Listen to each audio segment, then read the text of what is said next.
And this is the final result, guys. The free diamonds and coins have been added in my Sniper 3D game.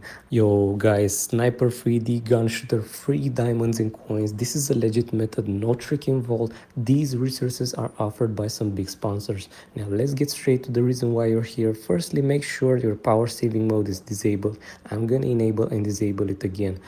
Now I'm opening my game to show you how's the situation before actually trying this method. And as you can see, I do not have too many coins and diamonds in this game, but don't worry guys, we're gonna change that as soon as possible. Firstly, I'm gonna open my browser and go to ontweak.com. Make sure it's the .com one, not anything else.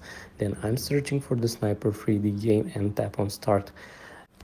Once reaching here, I'm entering my username, of course, then I'm selecting Android because that's what I'm playing on.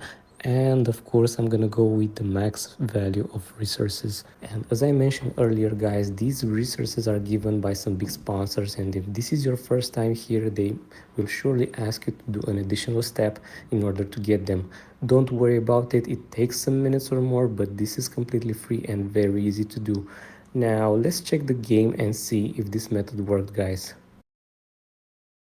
And this is the final result, guys. The free diamonds and coins have been added in my Sniper 3D game. You can also see the energy points have been added. I'm putting my fingers above so you can see this is for real. Hope you all enjoy it and thanks for watching. See you in the next one.